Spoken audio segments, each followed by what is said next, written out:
Hora de virar a página, vamos falar da Recopa Sul-Americana. O Fluminense derrotou a LDU no Maracanã.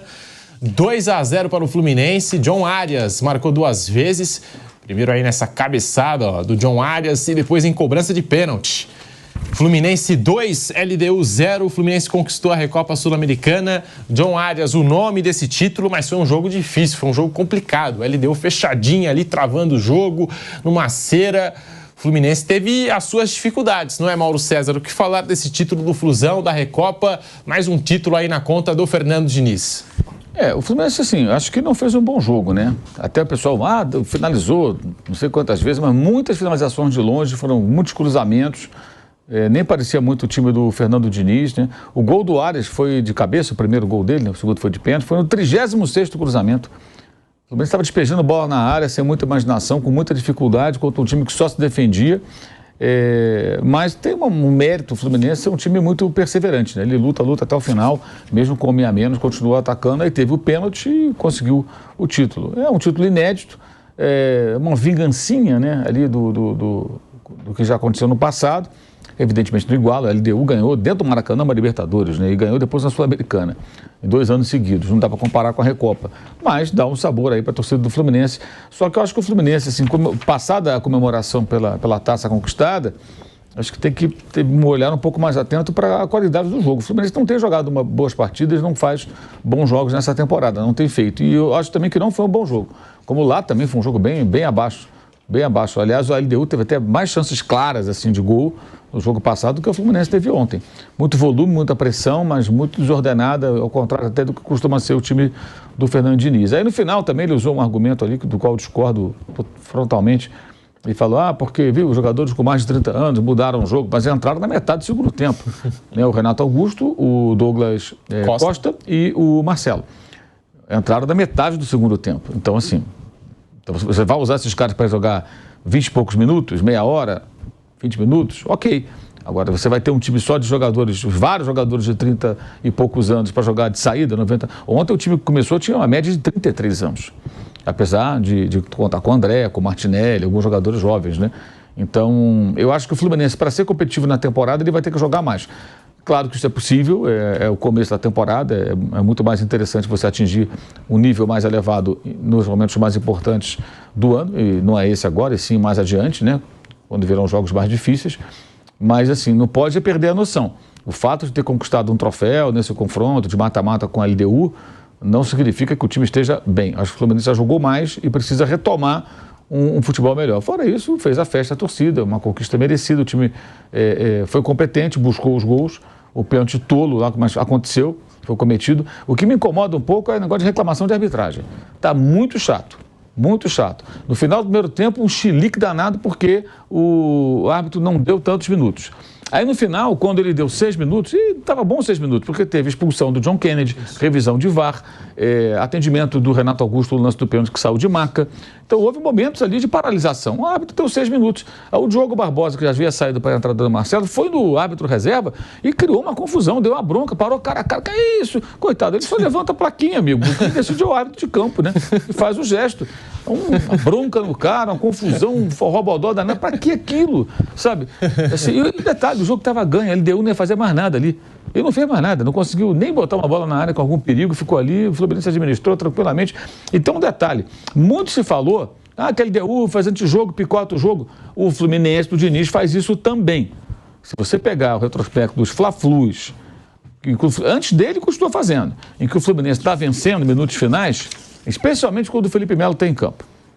E é faltinha, aí picota, aí reclama e tudo, amarra o jogo. Os caras do Flamengo, trouxas, sempre caem na armadilha, otários. Entram na pilha, aí teve jogo já que o Gerson quase foi expulso, tomou cartão, os caras entram na pilha. Teve aquele do Gabigol também, né? Também. O Gabigol caiu na pilha, né? Foi lá, apertou o pescoço, reagiu, se joga no chão ali, o Nino ser expulso sozinho, aí tomou cartão também, aí o jogo acabou ali, né? Não aconteceu mais nada, fica aquela confusão, e estava empatando esse jogo, e pro Fluminense o empate era bom, porque ele queria atrapalhar o Flamengo, que tentava perseguir o título brasileiro, né? Tinha que vencer aquele jogo, terminou empatado, os dois foram empates no Brasileirão. Então o Fluminense faz isso também. Então não vem com esse papinho de que o time estrangeiro vem aqui, faz cera, não sei o quê, joga na altitude, que altitude, cara, sempre teve jogo na altitude, vai ter. Os outros times brasileiros vão lá, times argentinos, uruguaios, paraguaios, chilenos, todo mundo vai lá. Não adianta. Aí vai lá, parece que foi o primeiro time a jogar na altitude. Reclama. Ah, porque é ruim. A gente sabe disso, mas é assim, gente. Sabe, como é que você vai enfrentar essa situação, essa adversidade? Não tem jeito.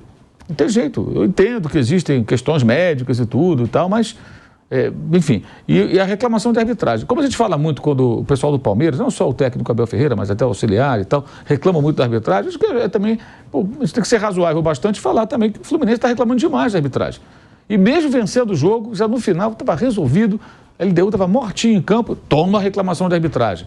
Aí acaba o jogo, porque a arbitragem. E outra coisa que aconteceu ontem que me chamou a atenção, assim, o Felipe Melo, quando acaba o jogo, parece que ele decidiu o jogo, né? Mas o time só ganha quando ele sai, né? Pode reparar, em geral é assim. Quando o Fluminense ganha o jogo, reage, ele não está mais em campo. Pode reparar, ele já foi embora. Aí ele fala, discursa, não sei o quê, parece que ele foi o personagem, parece que ele fez o gol do título. E não foi assim. E outro detalhe que aí merece muitos elogios, né? Eu queria saber quem foi. Merece um aplauso, né, Vanderlei? Assim, né? O cara que achou o John Arias. Ele custou 600 mil euros ou dólares ao Fluminense. Quer dizer, isso é um achado, isso é visão de mercado. Tá? Você pegar um jogador lá na Colômbia, jogando em times pequenos, depois em times maiores também, estava no Independente Medellín, se não me engano, que já é um time grande de lá.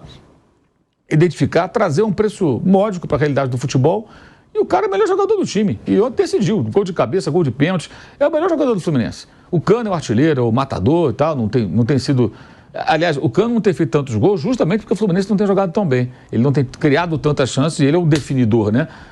Mas é o Arias. O Arias é o jogador mais importante do Fluminense já há algum tempo. E foi um achado. Esse é um achado. Essa é a visão de mercado. O Fluminense está de parabéns por ter identificado esse jogador que de fato faz a diferença. E só foi convocado para a seleção colombiana depois que o Fluminense o contratou, ele se destacou aqui no futebol brasileiro. No Palmeiras tinha uma brincadeira envolvendo o Felipe Melo, porque o Gustavo Gomes era o capitão, só que toda vez que ele ia levantar a taça, o Felipe Melo também aparecia para levantar. Aí eu acho que foi na Recopa 2021, né?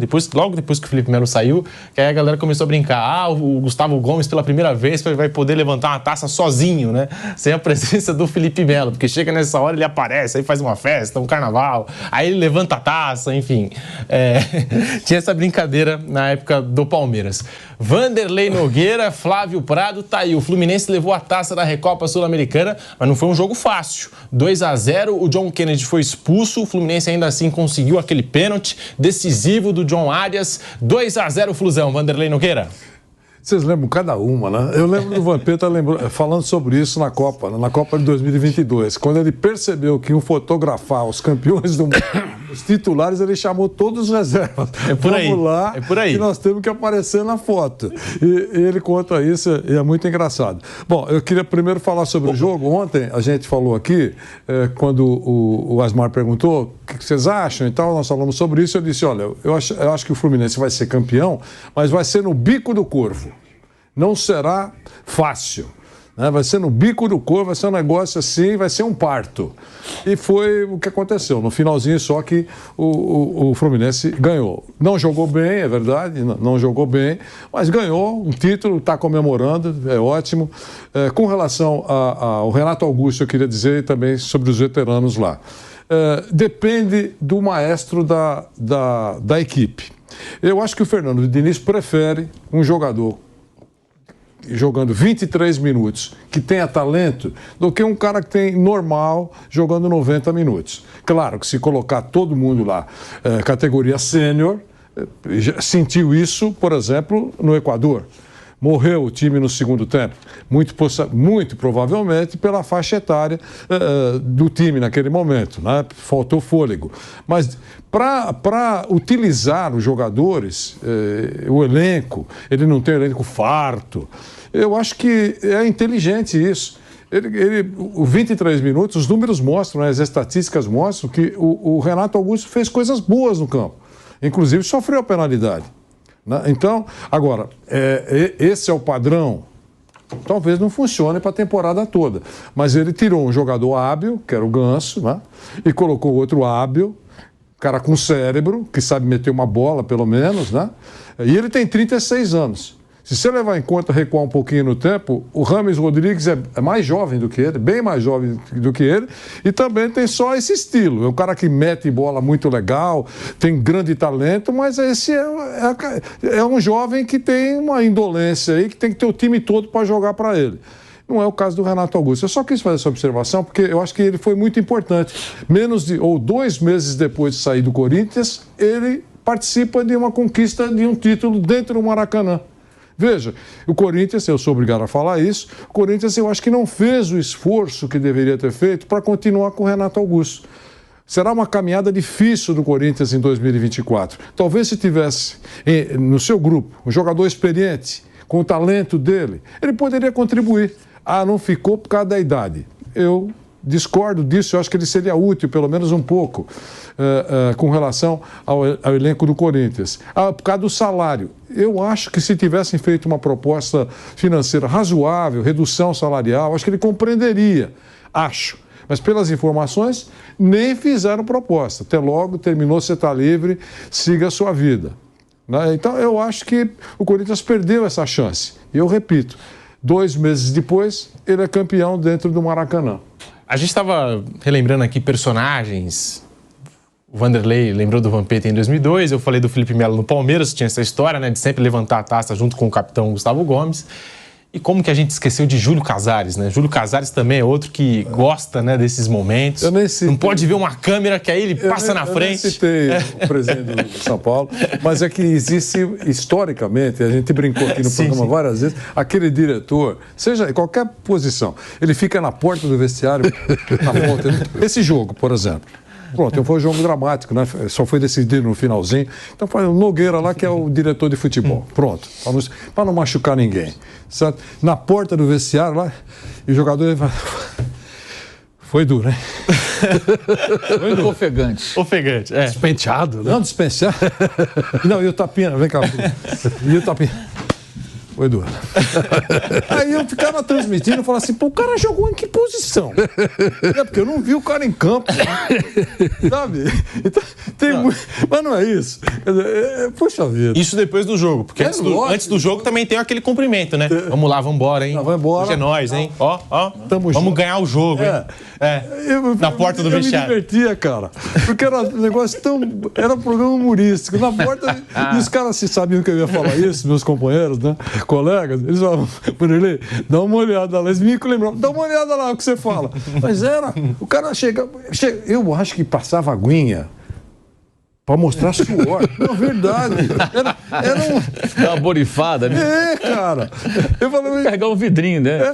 Os jogadores chegavam mesmo cansados, né? Lógico. Todos cheios de camisa molhada. É um jogo dramático, conquista. Mas o cara fazia isso, e não era um só, de vários clubes. Eu falei, eles acreditam mesmo que eles jogaram, né? Eles acreditam. Sim. É isso. Pedro, o nosso companheiro Alisson Rodrigues me lembrava aqui que o Arias jogou contra o Fluminense pelo Santa Fé em 2021 na Libertadores. Aí até fui olhar aqui as notas dele no SofaScore, nos 2 confrontos, né? E não foram boas notas, então, em tese, não teve grandes atuações. Ele saiu nos 2 jogos substituídos, no Rio e na Colômbia. Então, assim, mantenha o elogio. Quer dizer, o cara não foi destaque dos 2 jogos, pelo jeito, tanto que ele foi trocado, foi substituído, não teve a melhor nota e tal, não fez uma boa assistência, nada. Mas alguém percebeu, pô, esse cara é bom, esse cara tem virtude. E foram contratados. Então, aquele que indicou está de parabéns do mesmo jeito. Vou tentar descobrir quem foi. Falta muito isso. Parece que foi o Lúcio, né? O Lúcio jogando. O pai da criança, né? Você quer saber? O pai da criança. Eu acho isso muito importante. Claro. É igual o negócio do Abel Ferreira. Demorou um tempão para que surgisse o nome de quem descobriu, não é, Pedro? Na verdade, você respira sim. Palmeiras. Palmeiras tentou outros técnicos. Ninguém sabe, pô. Palmeiras pegou um avião até o Equador para tentar a contratação do Ramírez, né? Que foi pro Internacional. O Anderson Barros foi o que disse o presidente Gagliotti. O Mauro Betting confirmou depois com o Gagliotti e ficou muito claro que quem descobriu, pelo menos até agora ninguém mudou essa versão, foi o Anderson Barros. Foi o Anderson Barros. Lá no fundo da Grécia. Então, parabéns. Eu acho que o pai da criança, quando a coisa dá certo, tem que ser revelado mesmo. A gente lembra tanto quem contrata errado, né? Contratou, não deu certo, fez gastar um dinheirão e não deu certo. Quando contrata certo, barato, bom e barato, e o cara explode, você tem que reconhecer que teve um olhar clínico, né? Estamos de volta à Rádio Jovem Pan, agora sim, em todas as plataformas. Flávio Prado deu Fluminense e com sabor de vingança para cima da LDU, Flávio. Eu estava lembrando do Lúcio, né? O Lúcio jogou contra um time, contra o Internacional, por um time de Brasília, tomaram de 10-0 e ele foi contratado. Alguém viu no zagueiro que tomou 10 gols de qualidade, acontece esse tipo de coisa. Ó, eu achei assim, o Fluminense foi super pragmático, jogou... primeiro tempo achei muito bom do Fluminense, atacando bastante, apertando a LDU. No segundo tempo, quando o Diniz abriu mais o time, ficou mais exposto, mas a LDU não conseguiu fazer nada. E, para mim, o grande momento é quando ele troca, né, veterano por veterano, faz um gol, mas tem um jogador expulso na sequência. Bem expulso, aliás, John Kennedy. E aí, pô, vai fazer o quê agora? Continua atacando. Foi um risco. Continua atacando. E aí tem o pênalti no Renato Augusto, sai o gol, e a partir daí acabou o jogo. Eu acho que fez o que tinha que fazer. Não foi uma atuação espetacular, mas foi dentro do que tinha que fazer para ganhar o jogo. É bom lembrar que nas últimas 4 decisões de brasileiros e equatorianos, o Equador ganhou 3. Ontem foi a primeira que ganhou. Acho que cumpriu, fez aquilo que tinha que fazer, usando bem os caras, alternando, né, veteranos com jovens, e funcionou, foi bem. Achei que não foi uma coisa espetacular, mas principalmente quando está 1-0, perde um jogador e continua atacando, achei que ali foi o pulo do gato para impedir. E algumas coisas, né, tipo o Marcelo ficar com a bola na mão o tempo inteiro, o goleiro falando um monte de coisa na orelha dele, aí ele entrega para o Arias bater o pênalti, quer dizer, o Arias chegou zerado. E aí teve toda essa pegação no pé, e seguro, não tem jogo e tal. Mas assim, olha, eu acho que o Fluminense fez o que tinha que fazer para ganhar o jogo, da maneira que tinha que fazer para ganhar o jogo.